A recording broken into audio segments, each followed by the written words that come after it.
On the 5th of July 2012, the government announced that 2 RRF, the 2nd Battalion of the Royal Regiment of Fusiliers, was to be disbanded, despite it being one of the best recruited battalions in the British Army. Well, we have to make a decision as a government how to get to the new structure of the army. It's just a rebalancing between the regular army, which will be 82,000, and the reserve force, which will be increased to 30,000.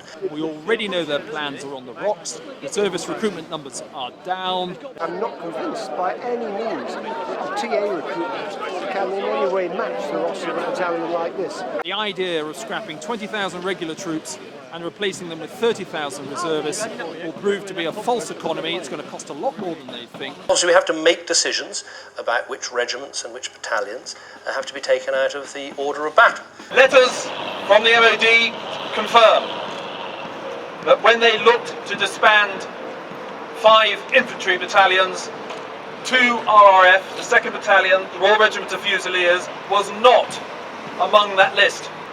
It is incredible that successful, well-manned, value-for-money, competent soldiers like the Fusiliers yield to the weak, the expensive and the undermanned. The government decision taken collectively by government, I take responsibility for it.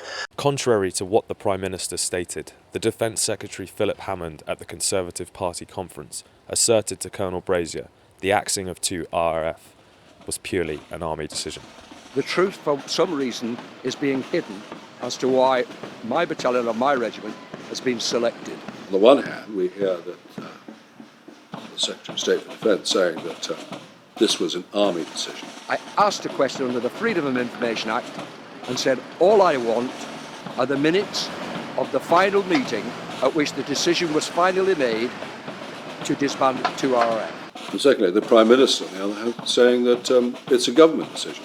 I got a reply under the Freedom of Information Act which said no minutes were taken at that meeting. So it's a complete failure of logic. I ask any credible listener or watcher to think that no minutes were taken at an MOD meeting which was to disband one of the finest regiments in the British Army. Those guys take minutes for what biscuits they should have with their coffee. Fusiliers is incredibly supported, and Lee, it was a family to him. The lads that served with him, not just the lads, the officers, they were a family to him. They were like a clan of brothers. And to take away the heart of a regiment, it takes away history and it hurts a lot of families. It doesn't make sense. It costs a lot more money to save those more poorly recruited battalions, and it's simply reinforcing failure. Once a Fusilier, always a Fusilier.